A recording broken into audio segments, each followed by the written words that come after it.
Welcome to Trade Finance Talks, a podcast from Trade Finance Global. During this series, we'll be hearing from global experts, as well as learning about the latest trends, technology and insights in the world of international trade and receivables finance. Episode 11. I'm Dipesh Patel, editor at Trade Finance Global. The trade finance gap lies at around $1.5 trillion. Regulation and compliance, while set in best interest, may however be leading to the exacerbation of this trade finance gap. So how do we ensure that regulation does not hinder the provision of trade finance and promote its fair regulatory treatment? The International Chamber of Commerce Banking Commission recently released a white paper urging the trade finance industry to work together, ensuring that regulation does not hinder the availability of trade finance. Here to discuss their recent report, Banking Regulation and the Campaign to Mitigate the Unintended Consequences for Trade Finance, is Olivier Paul, Director of Finance for Development at the ICC, joining us live from Paris. Hi Olivier, thank you for joining us on Trade Finance Talks. In no more than 30 seconds, tell us your elevator pitch. Who are you and what do you do at the ICC? Yeah, thank you, Dipesh. My career started quite a long time ago now, more than 30 years in the banking industry. I was with a large international bank and I had several positions, mainly all relating to international business. So I was running the export finance business line for a significant period of 10 years. And then I moved to trade finance, where I was in charge of developing new products and ensuring a correct level of exchange with our partners and especially with the regulating bodies as well. I joined ICC 2.5 years ago, where I am in charge of the Banking Commission. And as you know, this Banking Commission has, we can summarize in 3 main missions. First one, the most well-known one, is to provide the market with rules on trade finance products. The second one is advocacy role, i.e. ensuring a dialogue with the regulators to make sure that the voice of the industry is taken into account. And then, of course, the last one is the financial inclusion, is all initiatives that we can take to ensure a large access for all players to trade finance business. Thank you, Olivier. So international trade really is an engine for economic growth, and the ICC does play a huge role in facilitating this as an organization and as the only private sector observer to the UN General Assembly. So Basel III is a set of banking recommendations for the prudential regulation of banks. Where do we stand with Basel III today, and how does this impact trade? Well, we are now entering into the phase of implementation of Basel III. So, as you know, we had a long discussion together with different authorities, including the Basel Committee, of course, but not only, also with European authorities and others, to make sure of the correct interpretations of guidelines provided by the Basel Committee. Because as you know, the Basel Committee is issuing some guidance that then go to different region level, Americas, Europe, Asia. And then when it goes from this regional level, it goes to the national level. So we have to make sure that at those different layers of decision process, the interpretation and the implementation will be made on a sustainable way and, more importantly, on a homogeneous way. What is very important in the regulation today is that we make sure that the potential differentiation of regulation applying into one region compared to another would not create a competitive differentiation among the different players that could create hurdles in a particular region. So we are in this phase of implementing the recommendation of Basel III. We have done a lot of works we have obtained already some good results in that respect, but we still have some discussions to have in the coming month to make sure that this implementation, one more time, will be achieved in a proper way. Great, thank you very much. So now let's move on to another key topic within trade and trade finance. Anti-money laundering and countering the financing of terrorism are key priorities, particularly for the trade finance industry. Your recent survey, the 10th Global Survey on Trade Finance, indicated that some 93% of banks see regulation and compliance as an obstacle to growth and the provision of trade finance. Do you think we've gone too far with compliance? And what's the implication for providing liquidity to businesses? I would say the first element of answer is to say that definitely we need regulation among the various regions, among the various players, among the various partners, not only at the banking industry level, but also on the corporate side. And we have to make sure that transactions we are dealing with are organized, monitored, managed in a proper way. So we need regulation.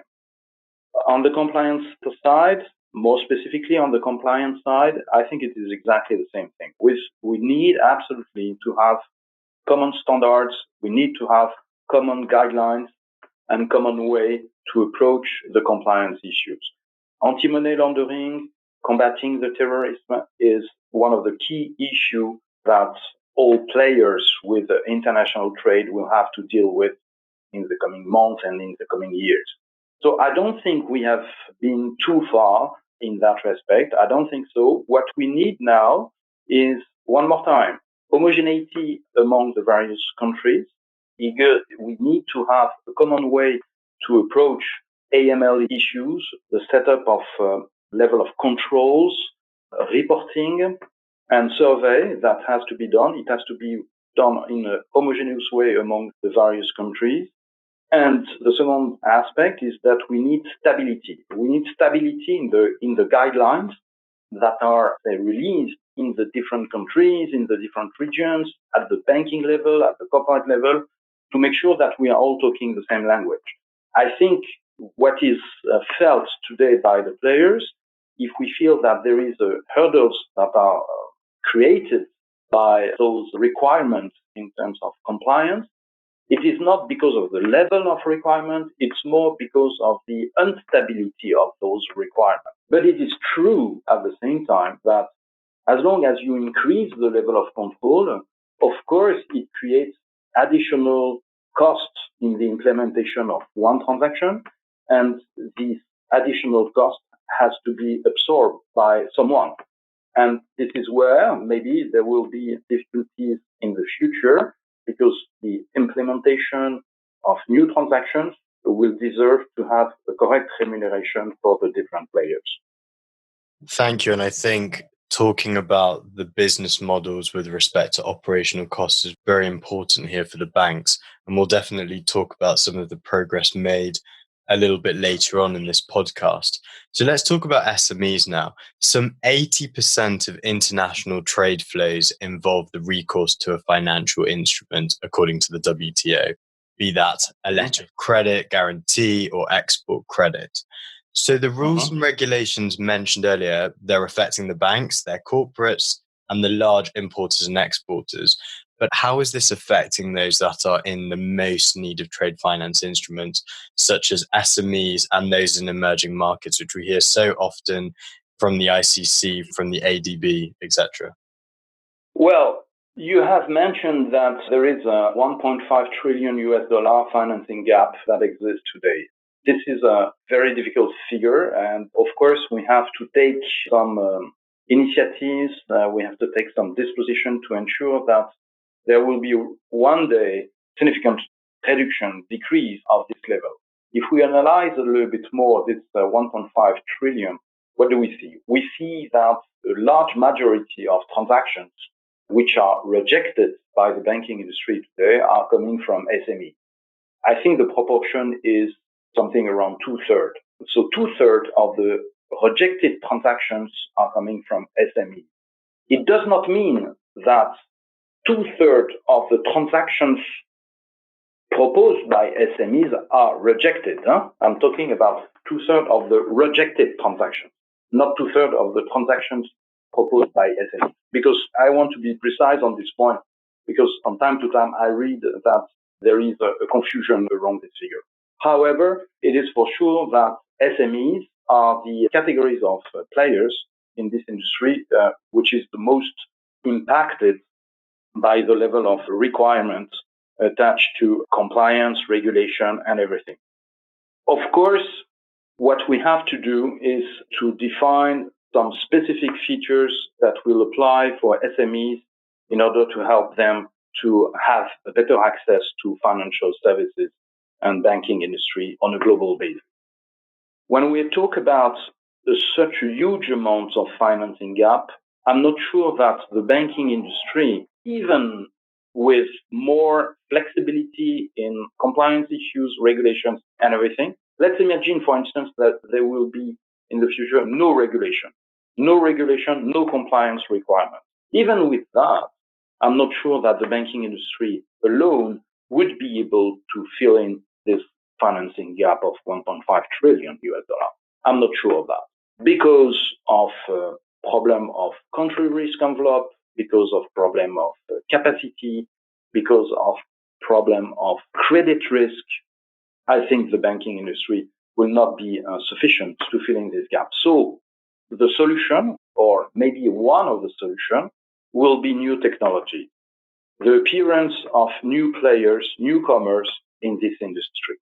Maybe in the future, a portion of this gap will be filled not by the banking industry, but one more time by newcomers such as, insurance company, pension funds, treasury funds, whatever it is, all institutions that would have a clear capacity in terms of funding, a clear capacity of taking some risk on the transaction with the correct level of remuneration. So this is why I come back to my previous point. I think the remuneration of those transactions is also an important point to make sure that this gap will be reduced in the future.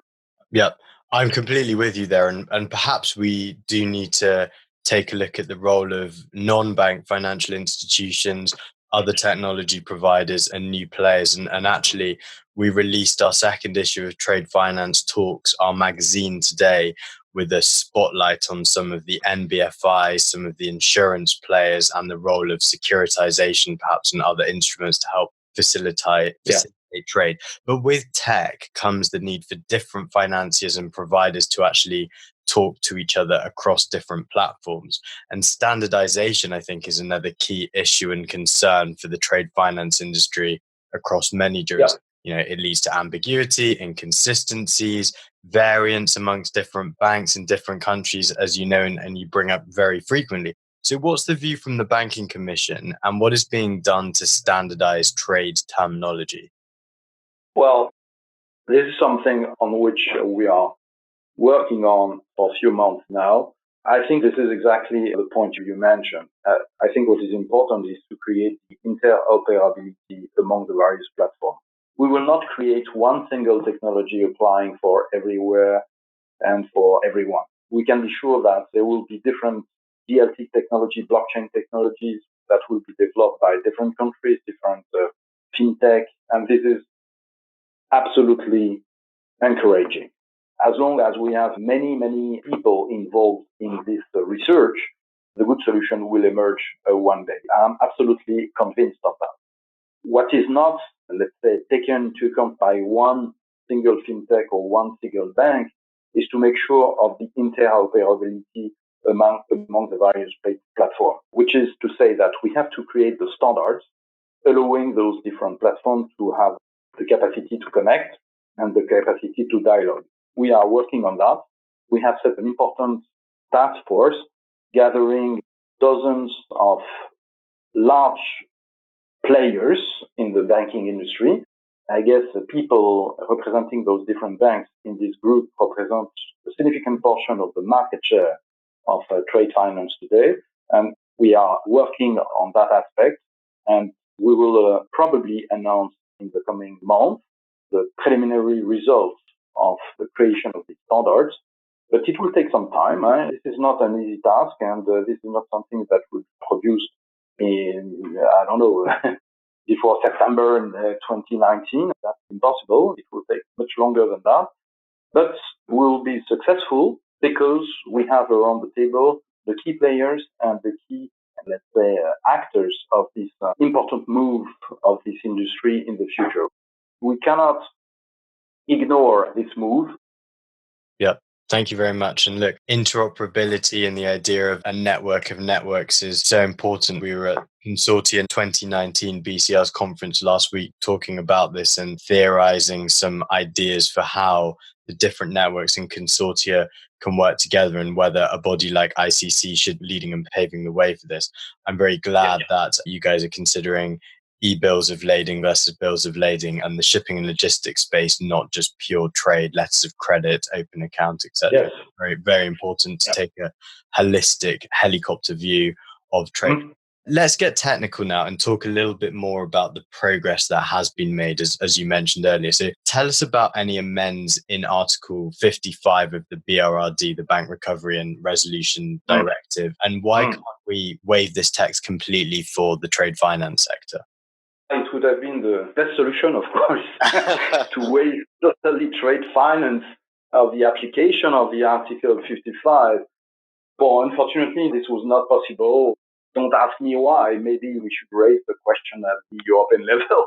No, but more seriously, I guess that once the concept described in the Article 55 was put on the table, applying for, say, many aspects of different finance product out of trade finance, it was maybe a little bit complicated to waive totally one sector of the application of this article. This being said, well, as you know, the Article 55 is aiming at, let's say, ensuring that a bank will not be destroyed somehow by commitments that this bank could have with external parties, preventing people having deposits in this bank to recover their money on their demand.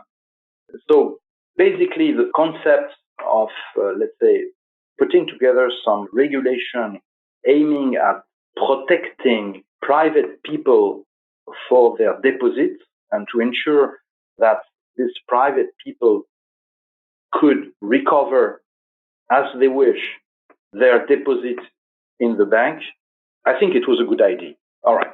So no problem on the philosophy around the Article 55. The difficulty is that it's a little bit relating to what I was saying previously, is that we have to make sure that the regulation is homogeneous in the different regions.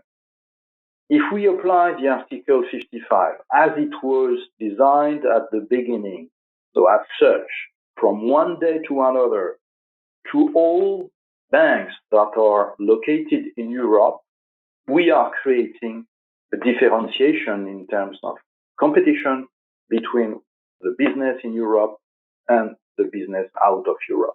The introduction of a bail-in clause, one more time, the essence of the Article 55, this bail-in clause saying that the bank will, for instance, pay or fulfill its obligation under a letter of credit only if the bank has a good financial stability and a financial health, is creating a differentiation compared to other banks out of Europe, which will not have this kind of if and when clause in the obligation of payment relating to the letter of credit. And this is where we started to discuss with the European authorities to explain that, well, even if, one more time, the philosophy of the Article 55 to protect the depository is good, it is creating, if we apply it like this, it is creating large hurdles for European exporters and importers compared to other regions of the world. So what we have obtained is not a full waiver of trade finance, unfortunately, one more time, but what we have obtained is a kind of reverse application of the Article 55. It means that the Article 55 is implemented, but depending on the different jurisdiction, i.e. the different countries where this Article 55 is supposed to be implemented, if the banks located in such country ask to the local regulator a waiver on the transactions relating to trade finance, they will obtain it. So it's a reverse procedure somehow. It means that it is not an obligation coming from Europe and then coming from the local regulator to banks to apply fully the Article 55. So there is a recommendation to apply, and if the banks are explaining to their local regulator that they are not in a position to apply this Article 55 because it will create large difficulties in the, let's say, implementation of transaction, the local regulator will give the bank, let's say, a waiver, a specific waiver for their transaction. So it is not exactly what we consider at the beginning, but we consider that the result is good. The result is good because at the end of the day, it will not impact negatively the European business compared to Asian business or America's business kind of thing. The consistency of the homogeneous way of implementing regulation will be maintained. Yeah, so in a roundabout way, there has been some good progress there. What about NSFR, net stable funding ratios, and the negative impact of this on trading businesses? Yeah, it's not the same story compared to Article 55, but it is more or less the same story in terms of homogeneity of the application.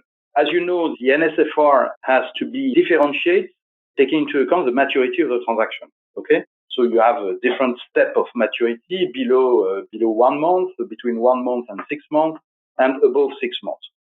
So in some countries, you have a flat rate of NSFR, whatever the maturity of the transaction is. And in Europe, but not only in Europe, but in Europe, you have a different rate depending on the maturity. At the beginning of our discussion, the different rates were going from 5% to 15%, depending on the maturity. Of course, 15% for longer maturity and 5% for the short-term transaction.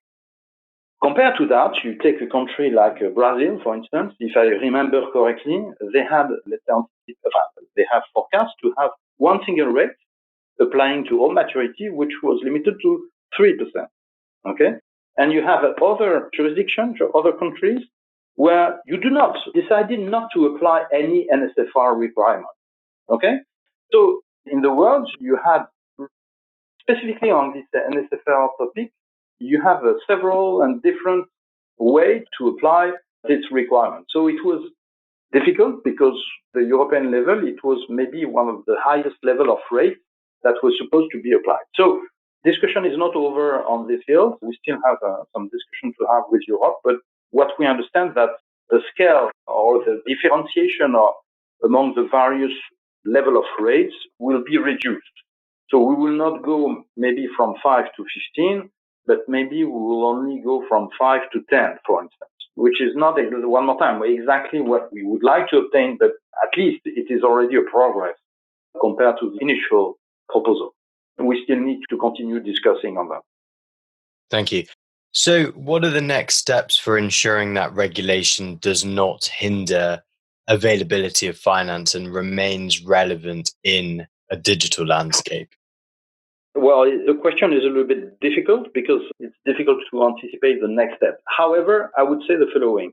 I think we have knowledge of all different elements of regulation that are on the table. I do not anticipate to receive from one day to another a new topic or a new set of rules or a new ideas of regulation that would come from nowhere and that would create a total different picture compared to what we have up to now. So we have all the elements and we have, one more time, the knowledge of the different topic of discussion that we should have. So I think the next step is to continue ensuring a good dialogue with the regulators one more time, we need regulation. So the concept is not to deny or to contest or whatever.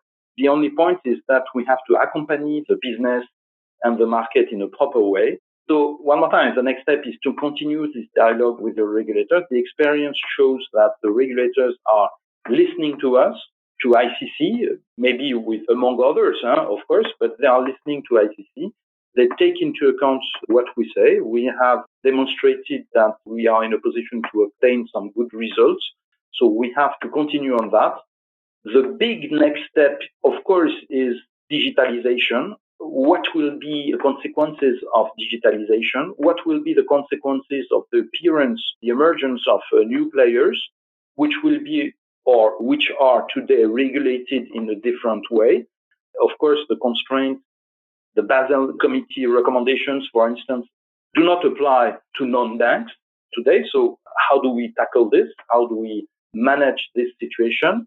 The idea also, of course, is not to open totally the game to a non-bank industry and to kill this activity for the banking industry. The idea is not there. The idea is to find a proper way to maintain and to improve the situation of the banking industry, to allow them to continue to develop their business. The idea is to allow also SMEs to have a better access to financial services. And one more time, implies we have larger number of participants and players in the industry that will include, in my view, non-bank. That's absolutely for sure. But one more time, it has to be done in a homogeneous way, in a proper way, and in a fair way. The idea being not to destroy anything and to prevent anyone to be part of the game. The idea is to find the proper way to accompany this move in the future.